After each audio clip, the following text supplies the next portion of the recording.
जितुनिखि SNDPफ्रा जितुनिखि जि खामानि लादों बे खामानियाव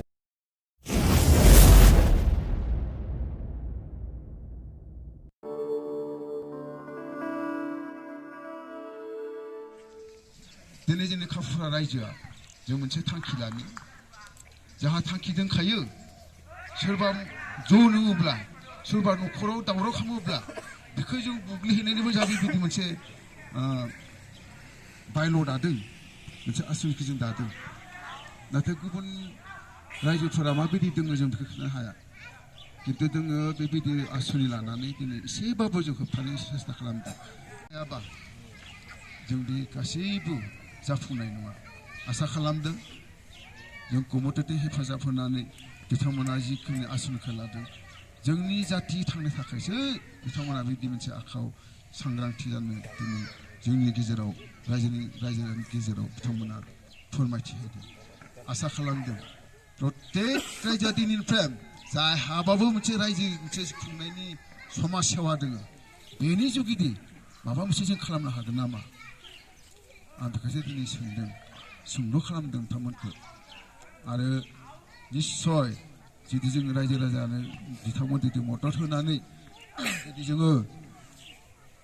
खामानियाव आगबारियोब्ला बे गासैबो जोंहा बेबायदि गाज्रिफोरा जों खोमोरनो हागोन होननानै आसा खालामदों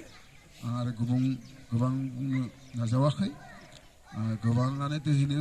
मदद होलांबाय बुंलांबाय आं बिसोरखौनो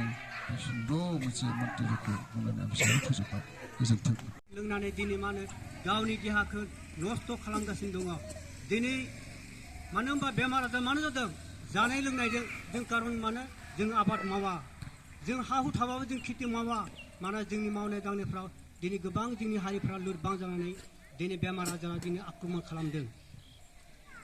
खालामदों मानोना दिनै प्रेसार किडनि टिउमार बेफोर गासैबो दिनै सोरजिदों सिगांनि आफामोना आबौमोना बेबायदि हाबाखौ मावनायाव दिनै बिदि खोनानो मोनाखै दिनै जोंनि बे समाव मानो दिनै गोबां मानसिफ्रानो उन्दैनिफ्राय बोराय समहालागै दिनै मा होनो बेमार प्रेसार सुगार नै बिदि खोनानो मोन्दों बेनिखायनो आं खावलायदों दिनै जिफोरा दिनै बारग' इन्डियाफोरा जि थांखि लादों बे थांखिया जोंनि जुदि समाजाव कमिटि बासियोब्ला हयथ' बेयो समाजा मोजां जालांगोन आं खावलायदों आरो जोंनि बगाफुरियाव फ्राय बेबायदि बर' मेजरिटिया खम कारन जोंनि गेजेराव जोंनि बगाफुरि फ्राय आदिबासि बांफोरनि जानानै दिनै आं बगाफुरि समाज जानानै नेहाथारि जानानै आं बेखिनिखौ बुंनानै आं दिनै बिबुंथिखौ सोंदों